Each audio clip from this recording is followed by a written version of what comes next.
Ang topic po natin, ang tema po natin is Tools of Satan. Si Satan po ay maraming instrument para tayo ay gibain, sirain at dalhin sa impyerno. Ang goal po niya ay nakasulat sa John 10:10, to kill, to destroy, to steal, to kill, to destroy. And ultimately, dalhin tayo sa impyerno. Yan po yung goal ni Satan sa atin, lalo sa mga Kristiyano na. At merong tatlo na mainly ginagamit niya para pabagsakin yung mga Kristiyano. Ano po yan? GGG. Yan. Girls, Gold, and Glory. Sa iba yon ay lust of the eyes, lust of the flesh, pride of life, love for sex, love for money, love for power and position. So yun po yung ating pinag-aaralan. And then, diniscuss natin yung pagbagsak ni David, pagbagsak ni Samson. So, doon po tayo nag-end nung nakaraang Sunday. Doon naman tayo magte-take up ngayon. Pray po muna tayo bago tayo magpatuloy. Let's bow our head. Lord, dalangin ko na muli, kausapin mo kami, hayaan mo bawat salita na aming pakikinggan, pag-aaralan, marinig ka namin na nangungusap sa bawat isa. At hayaan mo, Lord, that these words, Lord, is not just to inform us, pagkus, Lord, to transform us. Tanggalin mo kami sa mga lugar na mali kami, mali ang kinalalagyan namin, sa mga sitwasyon na mali. Ayusin mo, tanggalin mo kami dito, at itama mo ang aming buhay, itama mo ang aming pamilya, itama mo ang lahat ng aming ginagawa. Sa aming pakikinig, hayaan mo, Diyos, na specific ma-address yung mga issue ng buhay namin, Panginoon. And let there be willingness to obey. An obedient heart, Lord, ilagay mo sa puso namin that every messages na gusto mong gawin namin, magawa talaga namin. Lukuban mo rin kami ng presensya mo at balutan na yung banal na dugo. Let your anointing flow upon us, Lord, as we listen to your words. Thank you, God. We give you praise in Jesus' name. Amen. Amen. So end natin, Samson. So tingnan nyo Solomon, pinakamatalinong tao na nabuhay sa ibabaw ng lupa. Wala pang papantay sa kanya until today. Kahit sabihin natin may mga geniuses tayo, nandiyan dyan sila Einstein, di ba? Nandiyan dyan si Elon Musk. First time gumawa ng spaceship, ng rocket na hindi sumasabog sa outer space, nakakabalik sa lupa. First time yun. Kaya marami pong matatalinong tao ngayon, pero sabi ng Bible, nothing can compare to Solomon. Yung Book of Proverbs, tsaka yung Book of Ecclesiastes, yun ay full of wisdom, Book of Wisdom. Lahat yun, siya sumulat nun. Galing sa utak niya yun. Pero kahit anong talino nitong Solomon na to, bagsak sa babae. So kahit matalino ka, kahit magaling ka, pwedeng babae lang ang magpabagsak sa'yo. Sabi mo sa katabi mo, pag lalaki yan, pwedeng babae lang. Marami akong kilala. Mga opisyal ng militar yung ilang kilala ko. Dahil lang sa babae, nasira yung pagiging opisyal. Nasira yung buhay. Nabigo lang sa babae, nawasak na lahat. Babae lang nagpabagsak. May mga kilala ako. Nasa karsada na lang, payosi-yosi, ilang taon nang ganun yung buhay nila, hindi na nakarecover, hindi na nakamove on dahil lamang sa babae. Yung magandang bukas, yung magandang buhay na wala lahat dahil lang sa babae. Yung mga babae na yan talaga. Kaya be careful with your eyes. So si Samson, pinakamalakas. Si David naman, pinakamatapang. Si Samson, pinakamalakas. Bagsak din sa babae. Sabi mo sa katabi mo, walang matibay dyan. Walang matibay. Marami akong kilalang mga pastor, yung iba kasabayan ko pa. Kinabagsak lang babae at wala na sa ministry ngayon. Yung iba hindi nakabalik. Yung iba nakabalik pero hindi na pastor. Driver na lang. Marami akong kilala. May kasama kami, pastor, nagpupunta sa isang outreach doon sa Cavite. Hindi kasama asawa. Hindi kasama yung asawa niya. So lagi nagpupunta roon, gawain ng Panginoon eh. Katagalan, Nahulog na yung loob niya doon sa contact person doon. Ngayon sasabihin niyo, mas bata siguro. Hindi, mas matanda pa nga. Walang pinipili ang kasalanan kung bata o matanda. Basta nagsama ang opposite sex, laging nagkikiskisan yan, umaapo yan. Walang matanda bata. Huwag mong sabihin pangit yan. Kahit pangit yan, aapoy pa rin yan. Hello? Iniwan yung pamilya. Iniwan yung pamilya, hindi ko na alam kung anong kwento ngayon. Maliliit pa yung mga anak. Kaya wala pong matibay dito. Once na ang opposite sex nagsama, lagi, sabay-sabay kumain, sabay-sabay umuwi, usap-usap ng matagalan, sinabi ko na yan nung nakaraan, sa dulo niyan may magaganap. Sa simula, walang masama sa usap-usap, walang masama sa sabay-sabay, walang masama sa sabay kumain, walang masama. Walang masama na si Samson pumunta ng Gaza, namasya lang, walang masama. Si David nagpaiwan sa Jerusalem, oras ng labanan, walang masama. Pero yung malimong move, yung malimong lugar, yun ang simula ng pagbagsak. Sabi mo sa katabi mo, kaya mag-ingat ka. Walang matibay dyan. Huwag ka na sa maling lugar. Dapat nasa tamang lugar ka. So itong si Samson, kita natin, naglaro sa kasalanan. Pero there is a good news. Ito ang good news kay Samson sa dulo. Hindi ko to naisama nung nakaraan, dagdag ko lang ngayon. Nung siya'y nakakulong na doon sa kulungan ng mga Filisteo, ng mga Philistine, unti-unti yung kanyang buhok ay humaba ulit. Unti-unti yung kanyang buhok ay bumalik sa dati na Nazirite bow niya. Hindi niya pinutol. Pero bulag pa rin siya, of course. And then, nung bumalik yung haba ng buhok niya, sabi dito sa Judges chapter 16, then Samson called to the Lord. Ito yung sabi ko noong nakaraan, tumawag siya sa Panginoon, nag-pray siya for the second time dahil sa mata niya. Pero may nakasulat sa Bible those who call upon the name of the Lord will be saved. Palagay ko si Lord sa kanyang awa at habag, pinagbigyan, sa huling pagkakataon, binigyan si Samson na makarecover, makabalik sa Diyos. Ngayon, kung tatanungin nyo, naligtas ba si Samson o napunta ng impyerno? Sa Hebrews 11:32-33, ito yung heroes of faith.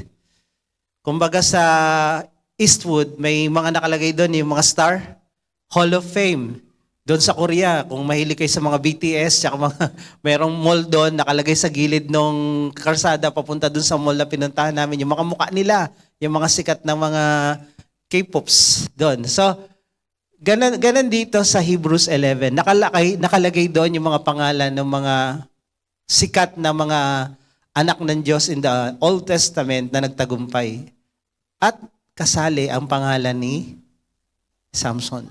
Sabi dito, what more shall I say about faith to? For time would fail me to tell of Gideon, Barak, Samson, Jephthah, of David, Samuel, the prophets, who through faith conquered kingdoms, enforced justice, obtained promises, stopped the mouth of lions. So ibig sabihin, si Samson nakalusot, naligtas, amoy usok. Sabi ko nga nung Friday sa discipleship training, makapasok ka ng langit, kaso amoy usok ka. Pagdaan mo kay San Pedro, ba't amoy usok ka? Muntik na ako Muntik lang di makapasok Konti na lang Muntik na. So, ang kagandahan sa kwentong ito, kahit anong sablay ng buhay mo, kahit anong pasaway ka, kahit ang dami mong mali, kahit ang tigas ng ulo mo, may chance ka pa magbago. Dito, hindi ko alam kung sino nang uma-attend dito. Hindi ko alam kung sino kayo, ano buhay nyo, pero alam ni Lord. At alam ko din, sa tagal kong nagtuturo na sa mga churches dito, sa Pilipinas, sa India, sa Bisaya, alam ko yung buhay ng tao, halos lahat, 99.9 sira. Nabuhay sa kasalanan, namuhay sa kamalian. Pero ang Diyos nagbibigay ng pagkakataon sa lahat na baguhin yung buhay mo. Kaya kung ikaw nandito ngayon, para sa iyo to. Hello? Bibigyan ka ni Lord ng chance, kagaya ni Samson, na ayusin, baguhin yung kinalalagyan mong buhay. Yung mali mong kinalalagyan, umalis ka dyan. Hindi ganun kadali, hindi ganun kabilis, pero desisyonan mo one step at a time. Dahil hindi ka pwedeng manatili dyan. Buti na lang itong Samson, nung binigyan ng one last chance, hindi niya pinalagpas yun. Humaba yung buhok niya at tinodo niya. At the end, yung calling niya to save Israel and to destroy the enemy, the Philistine, nagawa pa rin niya. Kaya kung kayo andito, kung sino ka man to whom it may concern, huwag ka na magantay pa. Huwag mo nang patagalin. Ayusin mo buhay mo. Humingi ka ng tulong sa Diyos. Amen. Kung alam mong mali, tigilan mo na. Alam ni Samson mali, hindi siya tumigil. Buti na lang, binigyan ng isa pang huling pagkakataon. Paano kung yung huling pagkakataon hindi niya sinamantala at namatay siya nang hindi niya ginawa? Saan siya pupunta? Impyerno. Ganon din ikaw. Pag hindi mo inayos buhay mo, doon ka rin pupunta. Kaya habang may pagkakataon pa, ayusin mo na. Sabi mo sa katabi mo, ayusin mo na. Baguhin mo na. Magsisi ka na. And the word repentance is change. Sa Bible, pag sinabing nagsisi, nagbago. Repentance means metaneo in Greek. It is a change of mind that will lead to the change of heart, purpose, and lead to the change of action and direction ng buhay. So in one word, repentance means change. Hindi yung, sorry na nga, pero hindi ka nagbago, hindi ka nagsisi. Nagsorry ka lang. Ang tunay na nagsisi, nagbabago. Sabi mo sa katabi mo, ang tunay na nagsisisi, nagbabago. Nagbabago ng buhay, nagbabago ng ginagawa, nagbabago ng lugar na kinalalagyan, umaalis sa maling lugar niya. So ito po si Samson. So enough for that, enough for the lust of the flesh. Punta naman tayo sa lust of the eyes. Kasi kung titingnan nyo yung mga kwento, bakit ba na putulan ng buhok si Samson? Sino may kagagawan? Siya. Pero sino yung ginamit para kalbuhin siya? Girl, si Delilah. Bakit si Delilah naingganyong gawin yun? Ano offer ng mga Palestinian king sa kanya? Bibigyan ka namin ng datong. Bibigyan ka namin ng 100 pieces of silver, more than 100 pieces of silver. So bibigyan siya ng gold. In the part of Delilah, yung lust of the eyes, yung lust for money, nandoon sa kanya. Gusto niya magkapera. Wala siyang pakialam kay Samson. Beside, di naman talaga niya mahal. Si Samson lang naman yung one-sided love affair na yan. Yung akala mo mahal ka, hindi naman pala. Oh. Akala mo lang, porque ngumiti sa'yo, crush ka, hindi. Natawa sa mukha mo. So si Samson, nakala niya, in love din, hindi pala. Pera lang ang habol, pagkaperahan siya. So binayaran siya, nagtagumpay itong Delilah sa lust of the eyes, sa love for money. So ngayon, dito tayo sa love for money. By the way, bago tayo mag-move forward, no, baka isipin nyo, masama pala ang sex, masama pala ang pera, masama pala ang power. Hindi po. Itong tatlong ito, they are powerful, what do you call that, emotion. Kasi meron ako binabasa yung libro ni Napoleon Hill, noon pa yon, yung Think and Be Rich. Isipin mo, yayaman ka. At sinabi niya doon sa libro, one of the powerful emotion is sex. And then, diniscuss din niya about money. Siyempre, about money yon, about power. So itong tatlong ito, lagi ito na hindi mawawala sa kasaysayan ng sino mang tao. Powerful to. At itong sex, money, and power, laging pag pinag-aralan mo yung mga history, merong some gods, demonic gods, na sumasakay dito. Diba? The god of sex, Eros, Diana, at kung sino-sino pa. Power, sila Zeus.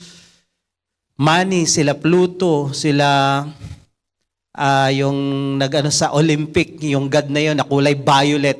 God of money yon. Sa Bible, Mammon. So laging merong demonic god na nakakonek sa mga ito. Ginagamit nila to para pasamain at gamitin sa kasamaan. Pero originally, regalo ng Diyos to. Kunyari, yung power and authority. Pag ginamit mo correctly, it is a gift of God. Sabi ng Proverbs 31, 8-9.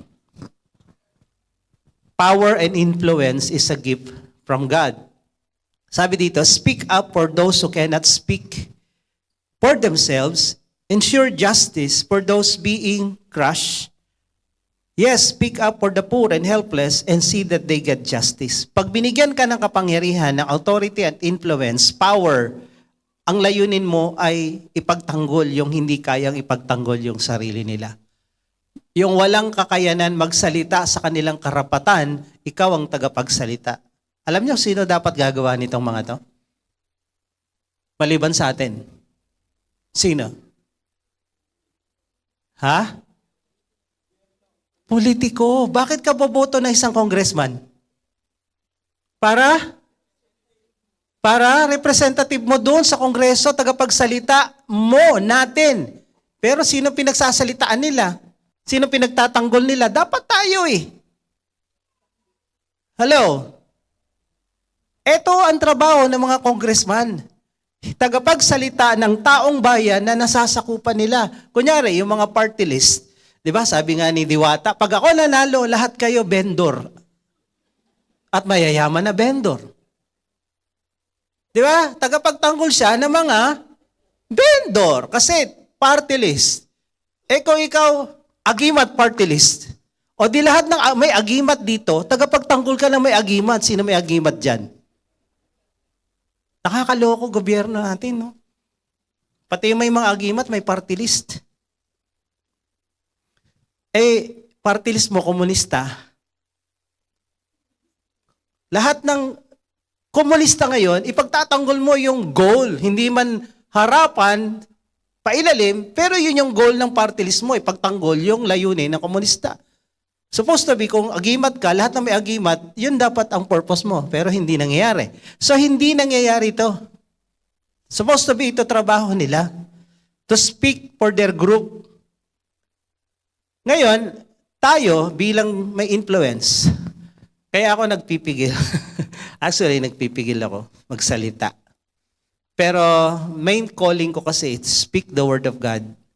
At ipagtanggol ang katotohanan, salita ng Diyos. Minsan masasaktan ka dahil ang katapatan ko wala naman sa tao, sa Diyos. Minsan parang ikaw yung kinakausap ko, hindi naman kita kilala. Ako na naman topic ni pastor. Siguro may nagsumbong na naman. Wala pang nagsusumbong kasi si Lord kinakausap ko tuwing gumagawa ko ng message. Siguro sinusumbong ka ni Lord, di naman kita kilala. No? So, this is my work. I speak up for the truth of God. At doon din sa mga walang kakayanan, ipagtanggol yung sarili nila. May mga tao po dito na pumupunta mismo ako doon sa, kunyari, napunta sa presinto, doon ako kinakausap ko yung polis. Napunta sa, kailangan ko kausapin yung judge, kausapin ko yung judge. Kausapin ko yung boss, kausapin ko yung boss. Ginagawa ko po yan dito. I speak for them. Hindi ko nababanggitin kung sino sila. Kilala niyo yun. Kilala niyo kung sino kayo. I do that. Barangay, pupunta ako sa barangay. Para sabihin, itong taong ito, ganyan. I speak for them. Kilala niyo kung sino kayo. So I do this because I have power, I have influence, I use it para ipagtanggol yung mga naaapi. Yan dapat ang trabaho natin. So when you use your power for good, it is a gift of God. Kaya lang ang problema, lalo sa mga politiko natin, ang ginagamit nila yung kapangyarihan nila sa kalokohan at kabalbalan. No, ginagamit nila to persecute others na threat sa kanila. Takot sila doon. So ngayon, ang kapangyarihan nagagamit sa mali. Pero ang kapangyarihan, hindi yan sa demonyo, galing yan sa Diyos. The moment na gamitin mo sa kamalian, then nagiging instrument na ng demonyo. Ganon din ang sex. Sex is a gift for husband and wife. Sabi ng 1 Corinthians 7, 1-5. Now concerning matters about which you wrote, it is good for a man not to have sexual relations with a woman. Pero sabi ni Paul, pero kung hindi nyo kaya, mas maganda walang sex, wala kayong mga relationship. Pero kung hindi nyo kaya, but because of temptation to sexual immorality, each man should have his own wife and each woman her own husband. Kung ikaw hindi mo kayang maging celibate, hindi ka makapag-celebrate na maging celibate, ibig sabihin walang asawa, then find one. Pray for one. Kaysa magkasala ka, sabi ni Paul. And then kung may asawa ka na, sabi ni Paul, the husband should give to his wife her conjugal rights. Ibigay ng asawa sa kanyang partner yung karapatan niya. Ang tinutukoy dito, sex. And likewise, the wife to her husband. For the wife does not have authority over her own body, but the husband does. Likewise, the husband does not have authority over his own body, but the wife does. Walang karapatan si mister sa kanyang katawan. Pag si Mrs. nagsabi, darling, hindi ka pwedeng tumanggi, mister. Sana all. Alam mo talaga ganun no? Wala kang karapatang tumanggi kasi kanya yan. Pag-aari ni Mrs. yung katawan ng lalaki, pag-aari ng lalaki yung katawan ng Mrs. Hindi pwedeng tumanggi. Except, sabihin nyo muna, hindi pwedeng, sa may asawa, hindi pwedeng tumanggi pala. Except, okay? Masama pakiramdam. Do not deprive one another except, perhaps, by agreement for a limited time. Nag-usap kayo sa maikling oras, wag muna, kaya masama pakiramdam. Or that you may devote yourself to prayer. Kasi magpipray kayo, fasting. Then come together again, so that Satan may not tempt you because of your lack of self-control. Ang mag-asawa, hindi dinideprive ang bawat isa. Dahil pwede kayong matukso. May couples gathering kami, hindi to ngayon noon pa. May dalawang couples na pogi, maganda sobra kasi mga talent sila sa television. Nagsalita yung misis. Sabi niya, ay nako kami, 6 na buwan, 8 buwan, walang ganyan. Ang babata pa, wala pang 30. Sabi ko, sigurado may iba. Sigurado may iba. Pag walang ganito, hindi pwedeng walang ganito ang babata niyo pa Imposible unless diabetic ka. Pero, sabi ko nga, imposible. So this is a gift of God for husband and wife. Regalo to. Ngayon, kailan magiging masama ang sex? Ito. Sex becomes sin when we use it incorrectly. 1 Corinthians 6:9. Do you not know, hindi nyo ba alam, that the unrighteous will not inherit the kingdom of God? Yung mga hindi matuwid ay hindi papasok sa karya ng Diyos, hindi magmamana. Do not be deceived, neither the sexual immoral, yung word na sexually immoral, fornicators or warmongers sa ibang translation, nor idolaters, nor adulterers, nor men who practice homosexuality. Kahit sabihin pa ng iba ng LGBT community na walang nakasulat sa Bible, mahal tayo ng Diyos. Yes, mahal tayo ng Diyos lahat. Kriminal ka, bakla ka, tomboy ka, kahit ano kasalanan mo, adik ka, mahal ka ng Diyos. Gusto ka ni Lord maligtas at mabago. Pero wag nating sasabihin walang nakasulat sa Bible. Maliwanag ang Biblia. Kaya nga tayo nagsisimba para umayos, para marinig natin kung ano yung dapat gawin at gawin natin. Tanggap ba tayo ni Lord kahit ano tayo? Yes. Tanggap ba tayo dito sa church? Yes. Pero hindi ako mag-aatubiling ituro yung totoo sa inyo. Dahil hindi ko kayo binobola. Kung ano yung totoo, kung ano yung sinasabi ng Biblia, yung sasabihin ko. Hindi ko to i-water down, hindi ko to haluan, i-dilute ng konti para hindi nyo maintindihan yung katotohanan. Kasi masakit ang katotohanan, pero ang katotohanan ang magpapalaya sa'yo. Amen? Romans 1:26-27. That is why God abandoned them to their shameful desires. Sa ibang translation, God give up on them. Sumuko na ang Diyos. Even the women turn against the natural way to have sex and instead indulge in sex with each other, babae sa babae. And the men, instead of having normal sexual relations with women, burned with lust for each other, men did shameful things with other men, lalaki sa lalaki. At alam natin, ang ugat ng AIDS ay dito nagsimula. Tapos yung DOH, sasabihin nila, tulungan natin yung mga AIDS victim. What if tulungan nyo silang tumigil sa pagiging bakla para walang AIDS? Anong madali? Prevention o cure? May AIDS na eh. Galing sa kabaklaan yan eh. Kahit saan natin dala yung hukuman to, doon talaga to nagmula. Doon talaga, men-to-men contact, galing ang AIDS. Ngayon, gagamutin yung result, hindi yung ugat. Ang ugat, kabaklaan. Paano ang solusyon? Ang bakla, tanggapin si Jesus, sumunod sa Biblia, magbabago buhay at marami ng baklang nagbago. Marami na. Nagpa-sex change pa sila, ang gaganda. Ngayon, lalaki na. Tunay na lalaki na. Marami. Kung kaya ng ibang magbago, kaya ng lahat. Kaya niya, kaya mo. Amen? So, ang sabi dito, as a result of this sin, they suffered within themselves the penalty they deserve. May parusa po ito. So, ang sex is a gift of God. Pero pag ito ginamit sa mali, ito ang category ng mali. Mainly, sex is for married couples. Couple only. Husband and wife.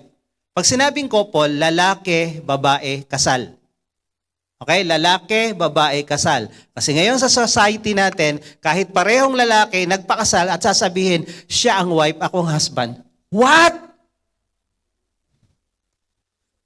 Eh, mali ang Diyos eh. Mali ang pagkagawa sa akin eh. Mali ang Bible, hindi dapat ganyan. Ang gobyerno natin, ang batas, mali. Baguhin lahat. Pero sila, hindi magbabago. Magbago ang Diyos, magbago ang Bible, magbago ang batas ng gobyerno, constitution. Pero sila, ayaw magbago. Sa palagay ko, mas madaling magbago ang tao kaysa baguhin mo ang buong mundo. So ito, 4 na kategorya. Fornication is sex between single people. Pag kayo mga youth, single, jowa, bawal ang sex. Hello? Bawal ang sex. Hindi na kami nagsisex. Paano napunta doon? Slow fade. Holding hands ng matagalan, nagkukuryentihan na kayo, yung 110 naging 220. Maya-maya, ano na kayo, powerhouse na yung voltahe nyo, no? Dikit ng dikit, yakap-yakap, mga octopus embrace. Di ba? Maya-maya, nag-kiss na. Parang mga janitor fish na nagkikiss. Saan pupunta yan next? Tapos kayo lang sa isang lugar. Papunta yan dito. Kaya nga, we tell the young people, the youth, huwag kayong manonood ng sine, kayo lang. Huwag kayong magde-date, kayo lang. Kung gusto niyo mag-date, group date. Para pag may gumawang isa, damay lahat kayo. Yun ang sinasabi namin sa kanila. Kaya yung iba dito, yung mga leaders, bago mag-date, nagpapaalam sa akin, Pastor, pupunta kami sa ganito. O sino kasama niyo? O sige, okay. Hindi ko naman pinipigilan, basta may kasama lang. Kasi iniiwasan nating magkasala kayo. Bakit? Sisirain niyo buhay niyo. Sisirain niyo buhay niyo, kinabukasan niyo.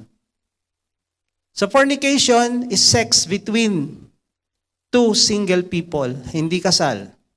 Magjowa man kayo o hindi. Adultery, sex between married people, pero hindi mo asawa. So ang sex para lang sa lalaki at babae, kasal. Tandaan nyo na, kasal, lalaki, babae. Eh kasal kami pero pareho kaming lalaki, hindi pa rin. Eh kasal kami pareho kaming babae, hindi pa rin. Lalaki, babae, kasal. Yun ang sex. Yun yung blessing ng sex. Homosexuality, sex between men to men. Lesbianism, sex between women to women. Sa Bible, meron pang mga kasulat doon. Yung mga incest, magkakamag-anak, meron pang bestiality sa Old Testament, hayop. So lahat yan, demonic sex. Ang legal sex at blessing na sex, lalaki, sabayan niyo ako, lalaki, babae, kasal. Ulitin natin, lalaki, babae, kasal. Sex is blessing. Paliwanag. Kung wala kayo dyan, gawin nyo na. Sex is for married couple, husband, man, wife only. Hebrews 13:4-5, let marriage be held in honor among all, and let the marriage bed be undefiled, for God will judge the sexually immoral. Yung word na sexually immoral, ito yun. Ito ang nakasulat na to. That is immorality. Fornication, adultery, homosexuality, lesbianism is immoral. At pag kinamatayan mong ganyan ka, impyerno ka pupunta. Kaya ka nga nandito dahil aayusin ka ni Lord. Binibigyan ka ng chance. And maybe this will be your last chance. Kagaya ni Samson, huwag mo na palagpasin pa. So for God will judge the sexually immoral and adulterous. Keep your life free from love of money. Ba't napunta sa money? Kanina topic sex ba't naging money? Alam niyo ba sa couples mentoring, sa survey, sa top 10, ang pinaka number 1 na pinag-aawayan ng mag-asawa is money. And then number 2 is sex. Galing ng Bible, no? Alam niya to. Alam ni Lord na ito ang problema nyo. Laging pag walang pera, mainit ang ulo ni Mrs. Alam mo na yan pag walang pera maingay. Galit. Diba? Alam mo na, sa dalawa, ang 1 and 2, top na pinag-aawayan ng mag-asawa, number 1 is pera, number 2 is sex. So, bakit pinagdugtong tong dalawa? Alam ng Bible, alam ni Lord kung ano ang problema natin. Be content with what you have, for He has said, I will never leave you nor forsake you. So, nandito sa verse na to, yung sex and money. So, let's go to the money. Money is a blessing from God also if we use it correctly. Kagaya ng sex, kagaya ng power, kung tama ang paggamit, blessing. Pag mali ang paggamit, curse. Pera, ganun din. So sabi ng Bible, the love of money, the root of all kinds of evil. 1 Timothy 6:9-10. But those who desire to be rich fall into temptation. Nakakatakot palang yumaman. Totoo yan. Kaya ang pagyaman, hindi madali. Dahil sa pagsisikap mong yumaman, pwede kang malayo kay Lord. Nagpe-pray ka ng business, nagpe-pray ka ng pagkakakitaan. Nung binigyan ka na ng itikan, hindi ka na matagpuan sa church. Hindi ka na maka-attend ng prayer meeting kasi busy ka sa itikan, busy ka sa negosyo mo, busy ka sa trabaho mo. So ngayon, nalalayo kay Lord. Pero kung ikaw tapat kay Lord, hindi issue yung pagyaman. So ang sabi dito, desire to be rich, fall into temptation, into a snare, natatrap sila into many senseless, walang kakwenta-kwenta, and harmful desires that plunge people into ruin and destruction. Nakakasira ng buhay at pamilya ang pera. For the love of money is the root of all kinds of evil. So, ang problema sa pera is yung love, hindi yung money. Kung wala kang money ngayon, hindi ka makakapunta dito sa SM. Kung wala kang money, hindi tayo makakagamit dito. Hindi kayo pwedeng galing sa bahay, pupunta rito, sasakay ng jeep, at sasabihin nyo sa driver, Boss, pagpe-pray ko na lang po kayo kasi wala kaming pera, evil po yan . Order kayo sa restaurant, lalo na yung pay later, pagkatapos kumain, tapos sasabihin nyo, pagpe-pray po namin yung restaurant, yung pagpalahin kayo ni Lord. Bakit? Wala po kaming pera, bawal po sa amin yung relihiyon yan. Masama po yan. Kukulong ka sa mental hospital sigurado pagkatapos magugas ng plato, doon ka lalanding. Kailangan natin ang pera, pero ang pera hindi minamahal. Okay? Dahil pag minahal mo ang pera, ito ang ugat ng lahat ng kasalanan, ng kasamaan, all kinds of evil. It is through this craving that some have wandered away from the faith and pierced themselves with many sorrows. Pag habol ka ng habol sa pera, malalayo ka sa Diyos. Habulin mo ang Diyos, ang pera hahabol sa iyo. Baliktarin mo kwento. Alam na namin yan. Nakasulat yan sa Bible at naranasan namin.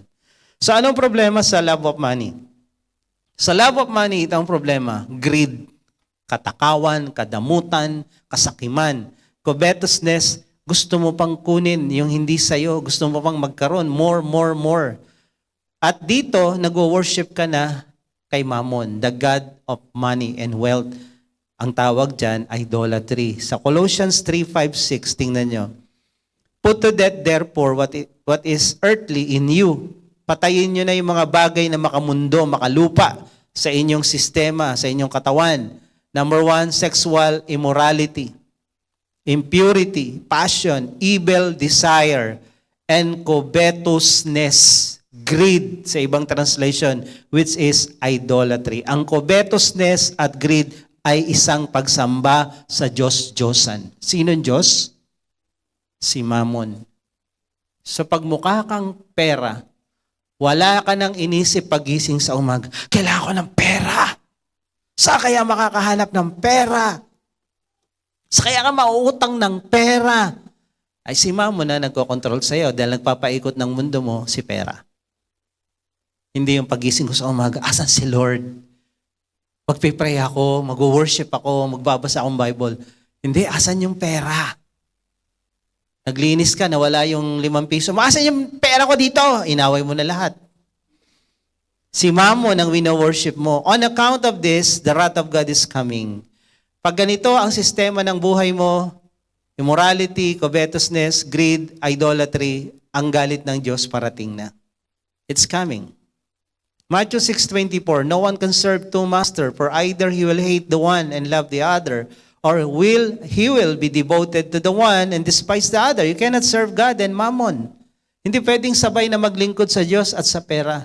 Ang pera ginagamit sa pag-worship kay Lord. Kaya nga sa giving sinasabi natin, a form of worship, ibibigay natin si Mammon kay God. Lord, hindi ako nag-worship kay Mammon. Ikaw, wino-worship ko by giving. Kaya may giving. Alam niyo yon? Pinapatay natin si Mammon sa giving. Yung Mammon sa puso natin, tinatanggal natin. Yung love for money. So we cannot serve God, at the same time, we serve money. Money will serve us and we serve God. Hindi pwedeng tayo mag-serve sa pera. The moment na ikaw naglilingkod sa pera, hindi ka makapag-absent kasi kailangan ko ng pera. Hindi mo mahatid yung anak mo, may PTA meeting, merong gagawin sa school, hindi ka makapunta kasi kailangan mo ng pera. May meeting sa church, a-attend ng Peñal Retreat, hindi ka maka-attend kasi kailangan kong kumita ng pera. O hindi ako maka-attend kasi wala akong pera. Lagi na lang si pera ang bida. Pag bukang bibig mo pera, hindi si God, malamang you worship Mammon. Mas maraming nalalayo sa Diyos pag merong pera. Alam niyo yon? Kukunti lang ang nalalayo sa Diyos pag walang pera. Pag wala kang pera, anong ginagawa mo? Ha? Di ba pray ka ng pray? Lord, bigyan mo kami ng pera, wala kami pambayad. Lord, yung boss ko, hipuin mo. Lord, yung magbayad na. Di ba pag ikaw walang pera, prayerful ka? Sino hindi nagpe-pray pag walang pera? O sino nagpe-pray pag kailangan niya ng pera? Taas ang kamay. O, di ba? Nalalapit tayo kay Lord pag wala tayong pera. Pero pag may pera na tayo, ha? Yun na nga eh. Pag wala na tayo, nandyan tayo kay Lord, walang pera. Pero pag may pera na, nakakalimutan natin si Lord. Mas maraming lumalapit sa Diyos pag walang pera at mas maraming nalalayo sa Diyos pag may pera na. Kasi ang pera at material things, ginagawa nilang kayamanan. Dapat ang kayamanan natin, si Lord. Dapat ang pera, instrumento lang, hindi yan ang gagamit sa atin, tayo ang gagamit sa Kanya. Meron pa example dito sa Bible, bago tayo pumunta sa dulo. Si Judas, kilala niyo si Judas? Huwag at titingin sa kanan at kaliwa. Si Judas ay napakagandang pangalan. Judas at Judah and Judas are the same name. Yung Judah is Hebrew name. Yung Greek ng Judah ay Judas. Ang meaning niyan parehas lang, papuri. Papuri sa Diyos, especially praise. So Judah means praise. Purihin ang Diyos, papuri sa Diyos. Napakagandang pangalan, pero dahil kay Judas, na disipulo ni Jesus, apostol niya kasama sa 12, pumangit yung salitang praise. John 12:3-6. Dito nagsimula yung pagiging Judas niya. Pinili siya ni Jesus, one of the 12, So, sigurado ako Christian si Judas. Sigurado ako. Kahit sabihin pa na ibang grupo dyan na, ay hindi talaga tunay na Christian yan. Paano hindi naging tunay na Christian? Tinawag siyang disciple, follower. And then, tinawag siyang apostol, send out. And then, nagpalaya siya ng mga demonyo. Nagpagaling din ng mga may sakit. Tapos si Jesus pa, ang mentor niya. Bible study leader mo, Jesus. O, di ba lupit? Pag sinabi mo, sino Bible study leader mo? Isusulat mo sa form. Pag ano, si pastor. Aba, si pastor, nakadirect. Ito, si Judas. Sino Bible study leader mo? Si Jesus. Malupit, di ba? Si Jesus. Pero may nangyari ba? Pagbabago? Wala. Kahit kanino ka pa nakakonect, decision mo kung magbabago ka o hindi. Kahit kanino ka pa nakakonect na magaling magturo, kahit si Jesus pa leader mo, pwede ka pa rin maging Judas. Ito, nakadirect kay Jesus. So, ginawa siyang treasurer, ingat yaman ng kanilang mga pondo, may offering din sila. And then one day, pumunta sila sa isang bahay nung tao na binuhay ni Jesus, si Lazarus. Sa John chapter 11, binuhay ni Jesus si Lazarus. At dahil doon, yung mga pare nataranta, galit na galit, dahil yung lahat ng nakakaalam doon, piyesta to eh. Feast of the Passover, then papunta ng piyesta ng Pentecost. So yung mga Hudyo galing sa iba't ibang bansa, nagpuntahan doon to attend the fiesta. And then nung nalaman nilang nabuhay si Lazarus, kitang-kita nila, kumalat ito sa buong Jerusalem. At lahat gustong sumunod kay Jesus. Gusto siyang gawing hari. Yung mga pare na threaten. And then pagdating sa Jerusalem, yung mga paninda doon sa templo, pinagtatapon ni Jesus. Sabi niya, my house should be a house of prayer. Ginawa niyong negosyo, bawal yun doon. Ngayon, yung mga pare, may power, may authority sila, may gold sila. Kasi kumikita sila sa mga nagtitinda ron. Kanila yon, may batas sila na ginawa na hindi kayo pwedeng mag-worship at mag-offer ng mga hayop kung hindi muna kayo magpapalit ng pera sa amin. May sarili silang monetary system. So, sindikato yung nasa templo. Kumikita yung mga pari doon. Ngayon, nung nakita nilang tinapon ni Jesus lahat yung kanilang negosyo, na-threaten sila sa pera at na-threaten sila sa posisyon. Power and money. Na-threaten sila dito. So ngayon, gusto nilang patayin si Jesus. Ang problema, imbis na mapatay, sumikat si Jesus dahil binuhay niya si Lazarus. Ngayon, ang gusto ng mga pare, patayin pati si Lazarus. Assassinate. Alam mo yung mga sabik sa kapangyarihan, ayaw bumitaw, papatayin lahat ng threat sa kapangyarihan nila. Itutumba lahat ng kukontra sa kanila. Itong mga paring ito, magbiyanan to eh. Pareho silang high priest.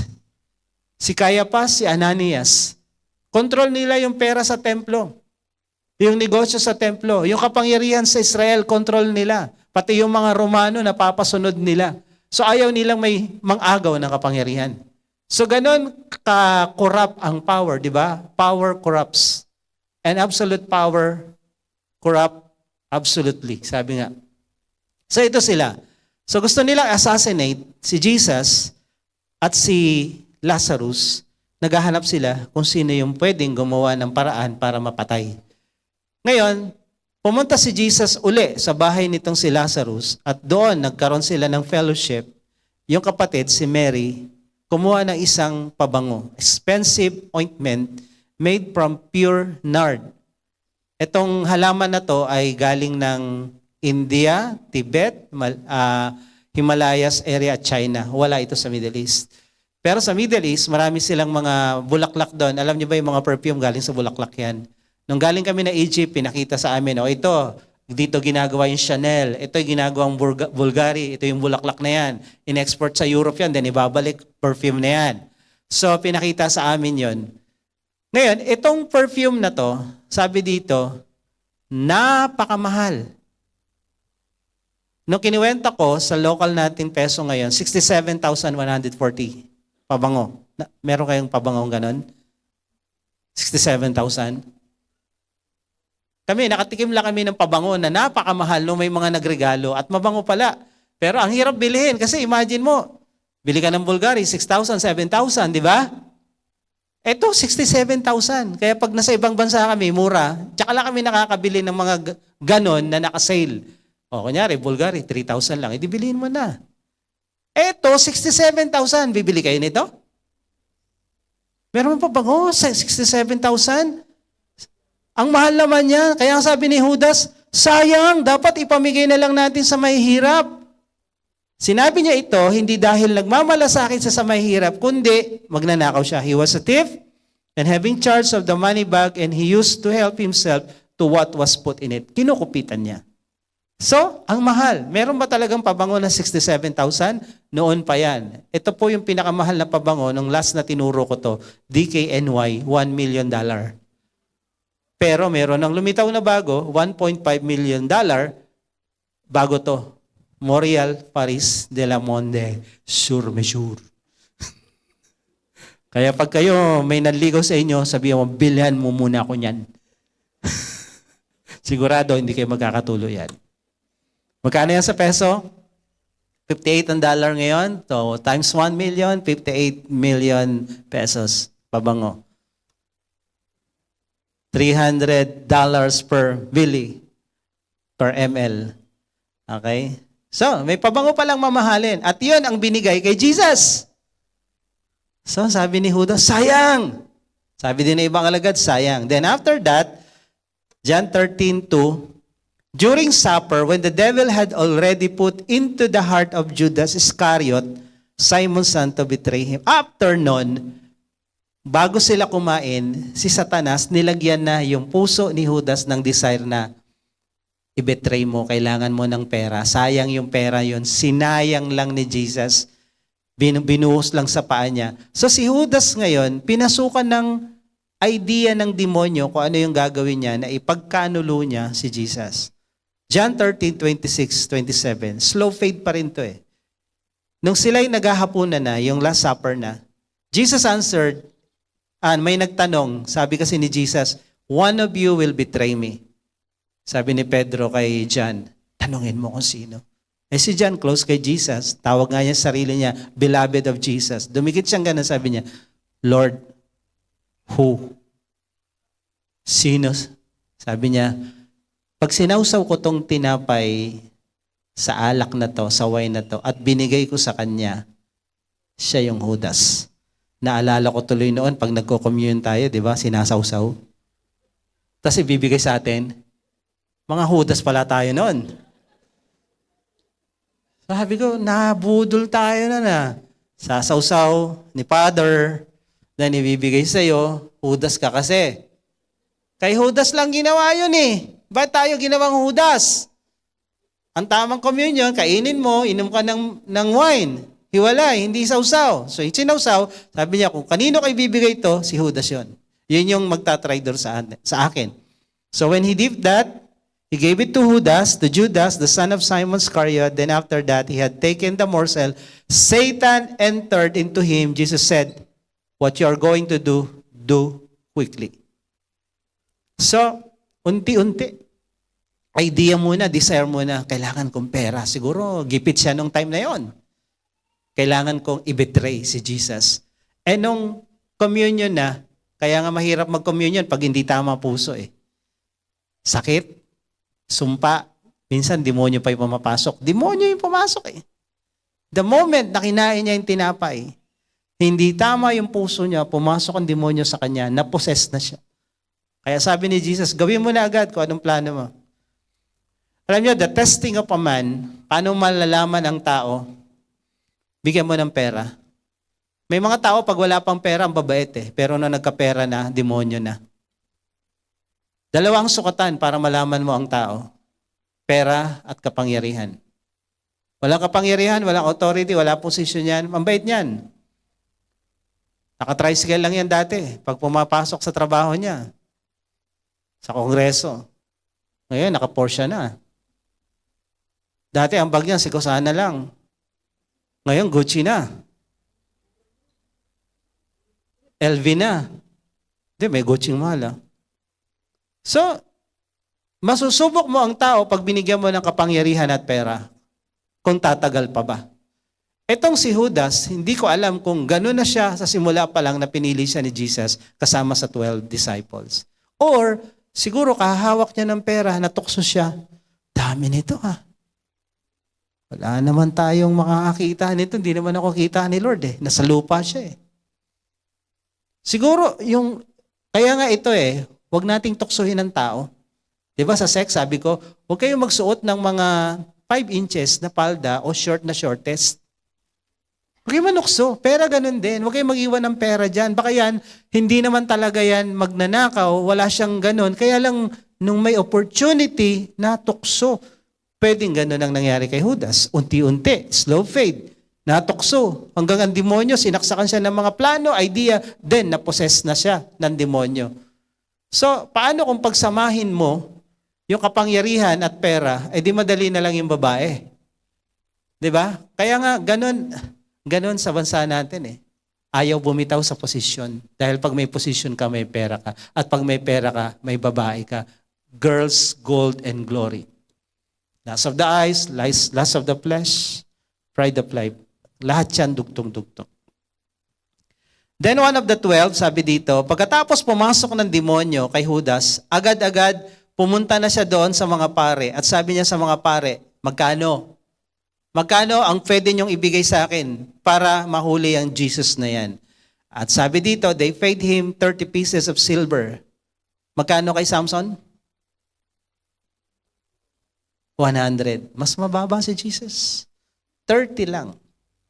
Minsan, hindi ako nakapag-church eh. Kasi bakit? May negosyo ko, may trabaho ko. Magkano kinita mo? 500. Okay. Pinagpalit mo si Jesus sa 500? Ano nga sa 500? Wala, hindi ako binayaran eh. Galing. Nabudol ka. Usong-uso yan. Anong consequence ng kanyang mga kasalanan? When Judas, Matthew 27, his betrayer, saw that Jesus was condemned, he changed his mind and brought back the 30 pieces of silver to the chief priest and the elder, saying, nagkasala ako, mali ang ginawa ko, inosente yan. Tapos sinoli niya yung 30 pieces, kaya lang, sabi ng mga pare, wala kaming pakialam, tapos na yung mission mo sa amin, okay na kami.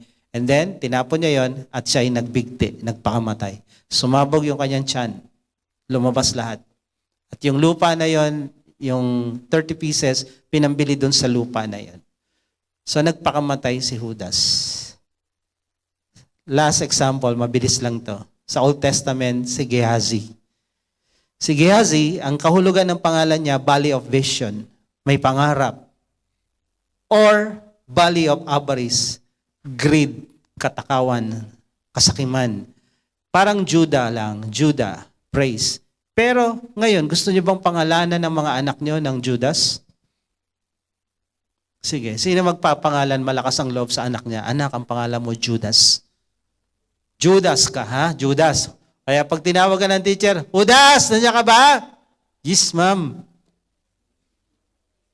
Walang matino ngayong magulang na magpapangalan sa anak niya ng Judas. Pero ang pangalang Judas ay napakaganda ng kahulugan. Praise. Kaya lang dahil sa isang tao, nasira yung pangalan na yon. Ganon din daw si Gehazi. Ang pangalan niya ay vision, may pangarap. Si Elisha na kanyang boss, kanyang mentor, ay meron ding mentor, si Elijah. Si Elijah kinuha ni Lord sa heaven buhay, anointed prophet. So nung dati si Elisha, isang negosyante, mayaman, nung kinuha siya na Elijah, naging alipin, naging servant siya ni Elijah, si Elisha. Ngayon, nung wala na si Elisha pumalit, the prophet, may alipin naman siya ngayon si Gehazi. Supposed to be, si Gehazi ang susunod kay Elisha na prophet. Disciple niya to eh. Kaso, yung vision na yon hindi natuloy because of greed.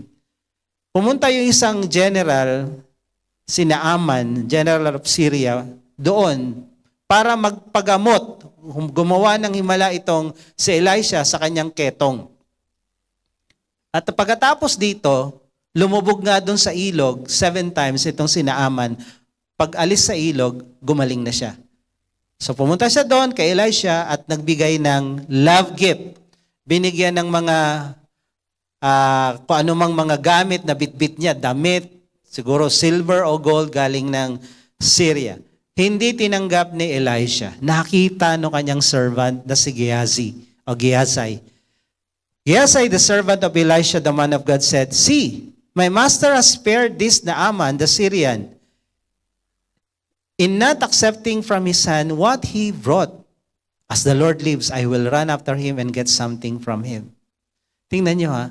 Nakita niya, hindi tumanggap yung kanyang boss, pero sabi niya, sayang, ako pupunta ron. As the Lord lives. Tingnan niyo yung salita. Ginamit mo pa yung pangalan ng Diyos para kumuha ng hindi kinuha ng boss mo at hindi inutos. Nagsinungaling pa siya. As the Lord lives. Alam niyo, pag ikaw mangupit, pag ikaw magnakaw, pag ikaw gumawa ng kalokohan, may mga, sa tagal ko na kay Lord, may mga tao kaming kilalang ganyan, nagsasalita ng napakaganda, kinikita niya, ganito, ganito. Ayun pala, hindi niya pera yun. Pera pala ng organisasyon. So ngayon, hindi ba alam ni Gehazi na nakikita siya ni Lord sa gagawin niya? Hindi ba alam ni Judas na yung ginawa niyang pangungupit ay alam ni Jesus? Nababasa nga ni Jesus yung puso ng tao tsaka utak yung pang ginagawa niya. Hindi ba niya alam yon? Palagay niyo. Hindi ba alam ni Lord kung anong ginagawa natin? Nakikita ba niya? Binanggit pa ni Gehazi, as the Lord lives. Then, sabi niya, pagpunta niya doon sa general na Aman, my master has sent me to say, pinadala ako ni Boss Elisha. Hindi naman siya pinadala. One sin leads to another sin. Nanganganak po ang kasalanan. There have just now come to me. May dumating pong dalawang anak ng propeta. Sons of the prophet, bigyan mo po sila ng talent of silver at mga damit, dalawang damit. Sabi ni Aman, sige, doblehin na natin. So dinala niya, binitbit niya, wala namang inutos yung kanyang boss. Then, sabi doon sa sumunod na kwento, pag-uwi niya, ang sabi ni Elisha, saan ka galing, Gehazi? Wala, di ako pumunta. Dito lang ako. Sabi ni Elisha, the prophet, hindi mo ba alam na ang puso ko, ang spirito ko, kasabay mo, sumunod sa'yo? Kitang-kita ko kung anong pinagagawa mo. Bakit mo tinanggap lahat yan? Ang sabi ni Elisha ngayon, therefore, the leprosy of Naaman shall cling to you and to your descendants forever. So he went out from his presence, a leper like a snow. Agad-agad yung ketong ni Naaman nalipat sa kanya. Agad-agad. At hindi lang sa kanya, sa buong lahi niya. Sa buong lahi niya. Nawala na yung vision sa buhay niya, napapalit siyang propeta kay Elijah. Nagkaketong pa siya at sa Israel, ang kultura at batas, pag may ketong ka, isolated ka. Hindi ka pwedeng makausap, hindi ka pwedeng dumikit kanino mang tao. Ngayon, lahat ng lahi niya, ganon ang kalagayan. Isa lang ang nagkasala, nadamay ang lahat. Ganon din po tayo. Di ba kinanta natin? Kinanta doon kanina, be careful little pit where you go. Because kung saan ka pumunta, meron pang mas maliliit na paa na susundan din yung ginawa mo. Gagayain yung ginawa mo. Dito hindi lang ginaya, nadamay yung susunod na saling lahi sa kasalanan ng isa. Ang kasalanan natin, hindi lang tayo magsasuffer, pati yung mga tao sa paligid natin. Kaya nga pag leader ka, pamilyado kang tao, isipin mo yung pamilya mo pag gagawa ka ng kalokohan. Madadama yan. Pag leader ka, Bible study leader ka, pati yung Bible study mo. Sa bawat pagbagsak ng leader, may babagsakan siya. Sino yung babagsakan niya? Lahat ng under niya masasaktan. Lahat. Kaya hindi ka pwedeng bumagsak sa gold, girls, or glory. Hindi pwede dahil may madadamay dito. Lastly, how to combat the love of money. Dito ako magtatapos. Paano tayo hindi matutokso na mahalin ng pera? May utos ang Bible, mahalin mo ang Diyos. Higit sa lahat, buong lakas, buong puso. Love the Lord, your God, with all your heart, with all your strength, with all your mind. Then, secondly, love your neighbor. Sabi doon. So, mahalin mo ang Diyos, wag pera. Amen? Unahin mo ang Diyos, wag paghahanap ng pera. Mahalin mo ang Diyos, una sa lahat. Pangalawa, don't consider money as your highest treasure. God is our treasure. Huwag mong ituring na yung pera kayamanan mo. Ito lang yung kayamanan ko. Teka lang. Pwedeng mawala yan. May nabasa tayo sa Facebook, isang babae na pinamanahan ng kanyang tatay ng sobrang daming kayamanan. Hindi niya ginamit, tinago niya, tiniis niya, nagpakahirap siya. At nung namatay siya, iba na kinabang. Iba na kinabang. So don't consider money as your highest treasure. God is our treasure. Pangatlo, para hindi na tayo mabiktima ng love for money, matuto kang magbigay. Give generously. Huwag kang madamot, huwag kang kuripot. Give generously. Saan? Sa gawain ng Diyos. Sa Diyos, sa gawain ng Diyos. Kaya may tithes and offering. Tinitesting ni Lord, sinong mahal mo? Yung pera mo o yung nagbigay ng pera mo? Kay Lord yan binabalik mo lang yung 10. Sinosoli mo, hindi nga sa'yo yan. Pag yan, di mo pa nabigay, obviously, you worship money, mammon. To God's servant, to the poor and needy. Pag ito ang buhay mo, palabigay ka, yung pera walang hawak sa'yo. Humahawak ka ng pera, pero ang pera hindi ka mahawakan. And then, live within your means. Dahil yung mga taong nababaon sa utang, nagiging worshiper ni Mammon kasi gusto pa niya more and more and more, gustong magpasikat. Kung hindi kaya, wag. Ano pa? Modest and moderate living. Kasi may mga nagtuturo na magsakripisyo ka, yung luma mong TV, yung pa rin, wag hanggang hindi masira, wag mong papalitan. May mga ganun, yung simplicity. May isang grupo na gusto nila ganun yung gawin.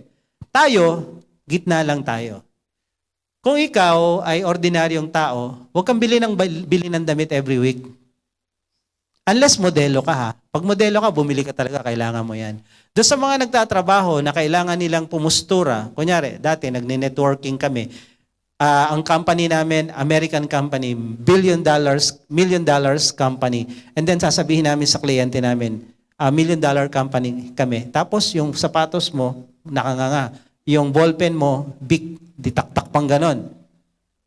Kailangan namin bumili ng Parker. Kailangan namin bumili ng cross na ballpen para ipakita na, hindi, mayaman talaga yung company namin. O ngayon, nagtatrabaho kami sa international company, Canadian company. Hindi kami pwedeng hindi magpupustura dahil hindi maniniwala yung client namin. Mukha kang scammer. Kung ganun ang trabaho mo, pwede kang bumili ng damit. Tumatayo ako sa harapan. Kailangan ko mag-coat. Kung sa construction ka nagtatrabaho, tapos naka-coat ka pa, ang init-init na, di ba? Para kang tinapa doon na ang init-init. Ilagay mo sa lugar. Ilagay mo sa lugar. Yung modest and moderate living, depende sa iyo yun. Okay? Kunyari, yung sinasabi nilang simplicity, actually, ako nga, hirap na hirap kong ibenta yung Kia ko Parang nangihinaya ako, 2008 pa yun. 2008 yung Kia, umaandar pa siya. Binibenta ko na pala ngayon, announcement, hindi joke. Binibenta ko yun. So, nanghihinayang ako na yung mga lumang gamit na umaandar pa naman, ay i-dispose. Pero tayo, nasa gitna lang tayo. Kung kailangan mo, go for it. Pero kung hindi mo kailangan at wala kang pera, wag mong bilhin. Wag kang mangutang para lang dyan. Kasi may bagong TV yung kapitbahay namin. Sa likod, ikaw rin. Huwag tayong makipag-contest sa iba. No, dahil ang love of money ko, kontrolin ka niyan. Bili ka ng bago, bili ka ng bago. Hindi mauubos ang bago, laging may bago. Okay? If you cannot afford, don't buy. Kahit nga, you can afford, do you need it? Kailangan mo ba to? Hello? Kasi iba, makaporma lang kahit walang makain kahit walang ipon Kami, mas mahalaga yung hindi nakikita ng tao na ipon kaysa yung nakikita. Parehas lang mahalaga yan, pero mamili ka anong mahalaga. Kasi kung bili ka ng bili ng gamit, wala ka namang ipon, di ba? Bili ka ng bili ng bag. Ako, mahilig ako sa relo, pero kasi inoorasan ko lagi, sarili ko Minsan, pag pumupunta kami Japan, tiniting ko Rolex. 50,000 lang ba Rolex? Alating milyon, second hand. Wag na lang, sayang. Doon na lang tayo sa 5,000 relo. So, nakakapanghinayang. Kaya nga, sabi dito sa Luke 12:33-34, give to the needy, provide yourself with money bags that do not grow old, with a treasure in the heavens that does not fail, where no thief approaches and no moth destroy. For where your treasure is, there will your heart be also. Kung nasaan ang iyong kayamanan, nandun ang puso mo. Kung ang kayamanan mo na sa lupa, darating ang panahon, baka hindi ka makasama sa rapture. Kasi ayaw mong bitawan. Naalala niyo yung asawa ni Lot? Mayaman na sila dun sa Sodom at Gomorrah Nung ginunaw ng Diyos yung Sodom at Gomorrah, si Lot ay yung asawa niya, nang hinayang lumingon, naging bato. Naging asin. Nang dumaan kami doon, pinakita nga sa amin ang laki-laki ng bato. Yan yung asawa ni Lot. Sabi ko, grabe naman, igante ah. So, ganun. Lumingon dahil nang hinayang. Darating ang panahon, paglitaw ni Antichrist, hindi ka na pwedeng bumili, hindi ka pwedeng magnegosyo, hindi ka pwedeng magbenta pag wala kang tatak na Antichrist. Kung may pera ka sa bangko at nang hinayang ka at dahil mahal mo ang pera, magpapatatak ka. Kaya ngayon pa lang, wag mong mahalin ang pera. Si Lord ang mahalin mo dahil pagdating ng Antichrist, magpapatatak ka pag mahal mo ang pera. Hindi ko naman mahal si Antichrist pero mahal mo pera mo, the same thing. Si Mammon at si Satan, iisa lang yan. Iisa lang ang purpose niyan. So sabi ng Luke 12:15, Jesus said to them, "Take care and be on your guard against all covetousness. For one's life does not consist in the abundance of his possession." Sa amin bilang financial advisor, tinuturo sa amin na ang sukatan ng pagkatao mo, yung asset mo, yung insurance mo, yung pera mo sa bangko at magkano yung bahay at lupa mo. Yun yung sukatan sa financial world. Pero kay Lord, hindi ganon. Wala dyan sa pera ang sukatan. Wala sa dami mong kotse, ganda ng bahay. Dahil pag namatay ka, hindi mo yan madadala. Ang makikinabang dyan, iba.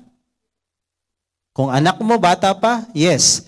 Kung yung anak mo, matanda na at nag-asawa yan at kulimbat yung napangasawa, ang nakinabang, yung kulimbat na asawa. Kasi nagpakahirap, ikaw. Kaya ang suggestion ko lagi sa mga leaders, mag-ipon, sapat lang, enjoy life, then give more to the needy. Give more to the church. Magbigay ka ng mas marami dahil lahat ng ibinigay mo, investment mo yan sa langit. Where your treasure is, there will be your heart also. Yung treasure natin sa langit, yung mga binibigay natin sa taong nangangailangan, yun ang blessing din pag-akyat natin doon. Kaya dito, ang buhay natin hindi nasusukat sa bagong damit, sa alahas, sa dami mong pera, sa ganda ng sakyan mo o bahay mo, hindi dyan ang sukatan. Ang identity mo, wala dyan, na kay Jesus. May pera ka o wala, kung si Lord nasa sentro ng buhay mo, sigurado naman, pag si Lord ang sentro, magkakapera ka. Ang kagandahan sa Bible, pag hindi mo minahal ang pera mamahalin ka. Pag ang pera hindi mo hinabol, ang pera hahabulin ka. Yun ang kabaliktaran sa Bible. Kaya pag nalaman niya yung sekreto, ay hindi ko hahabulin ang pera. Si Lord ang hahabulin ko at ang pera hahabol sa akin. Deuteronomy 28. This blessing will overtake you. Pag hinabol mo pera, mabilis tumakbo yan. Hindi mo abutan yan. At malalayo ka kay Lord. Pero pag hinabol mo si Lord, ang pera, hahabulin ka. Sino gusto habulin ng pera dito? Taas ang kamay. Huwag niyo siyang mahalin. Magpakipot kayo, I don't love you. So siya ngayon nagpipilit na niligaw sa iyo. Mahalin mo naman ako. Hindi, ikaw magmahal sa akin, abulin mo ako. At ang pera, gamitin mo, huwag kang magpagamit sa pera. Amen? Tayo.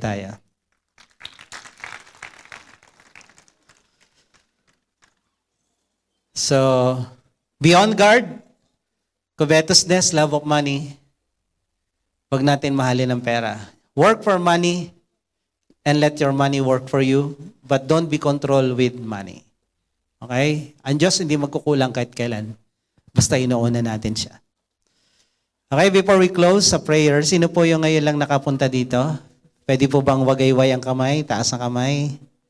Taas ang kamay niyo po, yung mga first-timer natin. Meron po ba? Sige po, wagayway. Kung meron po, punta po kayo dito. Pag-pray ko kayo, tapos na tayo. Closing prayer na po tayo. Punta lang po kayo dito, ipag-pray ko kayo. Sige po, kung meron man. Ayan, meron. Punta po kayo dito. Pag-pray ko lang po kayo. I-bless lang po namin kayo bago tayo magtapos. Ayan, welcome po dito sa Juhia, Jesus Our Hope International Assemblies po yung pangalan ng aming group. Sige po, punta po kayo dito. Ayan. Ayan. Kami po ay isang grupo ng mga Kristiyano na tinuturo Bible lang at tinataas si Jesus lang. Wala po kaming religion na pinopromote dito. So kung ano mang religion yung pinanggalingan, wala po tayong issue dyan, wala tayong problema. Dahil kami Bible lang, Jesus lang. Ngayon, dito sa ating pinag-aaralan, ito po yung mga instrumento na ginagamit ng demonyo para tayo ilayo sa Diyos. Ngayon, kami naman, ang church na to, ang grupong ito, at yung Biblia, ginagamit ng Diyos naman para tayo ilapit sa Kanya. At kagaya nga ng ating pinag-aralan kanina, yung tukso ng salapi. Ang salapi ay hindi masama. Kailangan natin yan.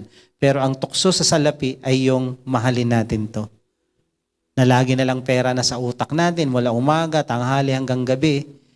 Lalo ang pera nalalayo, lumalayo ang blessing pag ganun ang mindset natin. Pero the moment na umaga, tanghali, gabi, si Lord ang nasa sentro, si Lord ang inuuna natin. Sabi ng Matthew 6:33, pag inuna mo ang Diyos, lahat ng kailangan mo ibibigay sa iyo. Kagaya ngayon, inuna niya ang Diyos. So yun po yung kabaliktaran ng mundo. Sa mundo, unahin mo pera, unahin mo business, unahin mo maghanap ng pera para magkaroon. Sa atin, sa Bible, baliktad, unahin mong hanapin ang Diyos na gumawa ng pera. Hanapin mo ang Diyos na nagbibigay ng pera. At lahat ng hinahanap mo, makukuha mo. Ngayon, yung Diyos na yon, sabi doon sa Matthew 6:33, if you seek His kingdom first and His righteousness, all these things shall be added unto you. Yung word na yon na seek His kingdom, ibig sabihin, hanapin nyo, hingin nyo na pagharian kayo ng Diyos. Hari siya eh. Ngayon, yung paghahari niya, hindi lang sa buong universe, kundi sa buhay mo. Pumasok ka sa puso mo bilang hari, bilang Diyos, bilang Panginoon, and then, unahin mo siya araw-araw, then the blessing will follow. Gusto niyo po ba yan? Sa lahat po tayo, yumuko at pumikit. Magpipray po tayo. Taas po natin yung isang kamay natin sa Diyos as we pray. Sumunod kayo sa panalangin ito, lalo yung mga nasa harapan. Sabihin niyo, Panginoong Jesus, sa oras pong ito, ako po'y lumalapit sa iyo. Nagpapakumbaba. Inaamin ko, ako isang makasalanan, at wala po akong magagawa para iligtas, para ayusin, o baguhin man ang aking sarili. Ngunit, Panginoon, ako po'y nananampalataya, kaya ka namatay sa krus, ay para tubusin ako, patawarin, linisin sa lahat-lahat ng mga kasalanan ko. Sa oras pong ito, binubuksan ko sa iyo ang aking puso. Pinapapasok kita, tinatanggap kita bilang Diyos, Panginoon, tagapagligtas at hari ng aking buhay. Salamat po sa pagpapatawad mo, sa pagliligtas mo, at sa buhay na walang hanggan na natanggap ko sa oras na ito. Ito po ang aking dalangin sa pangalan ni Jesus. Amen. Ako na lang pong magpipray. Pwede niyo na ibaba ang inyong mga kamay. Lord, dalangin ko sa bawat isang nandirito ngayon sa harapan. Hayaan mo, Lord, na yung mga narinig nilang salita, tulungan mo sila na magawa ito, Panginoon. Kaming lahat na nandirito. At hayaan mo sa aming pagsunod, makita namin na sa aming pag-una sa iyo, hindi kami nalayo sa grasya. Hindi kami nalayo sa pera. Bagkus, ikaw ang maglalapit pag inuna ka namin. Kaya Lord, tulungan mo kami na wag naming mahalin ang salapi. Wag naming mahalin ang pera. Wag namin mahalin ang aming mga pinagkakakitaan higit sa iyo. Instrumento mo lang ito para kami pagpalain. Pero ang pagpapala galing talaga sa iyo, Panginoon. Kaya tulungan mo kami na ikaw lagi ang sentro at una sa buhay namin, sa listahan namin, sa mga aktibidades namin, ikaw ang prioridad. Dahil pag inuna ka namin, pangako mo sa Matthew 6:33, pag inuna ka namin, lahat ng kailangan namin, mapera, mabagay, matao, Lord, ibibigay mo, idadagdag mo, Panginoon. At sinabi mo sa Deuteronomy 28, kung susunod kami sa iyo, all this blessing will follow us and overtake us. So be it, Lord. Sa linggong ito, as we follow you, as we obey you, maranasan namin ang pagsunod ng blessing at pag-overtake ng blessing sa aming lahat. Let there be breakthrough. Let there be miracles in our finances. Let there be blessing in all aspects of our lives, sa business at sa pamilya. Salamat, Lord. We give you all the praises and honor in Jesus' name. Amen and amen.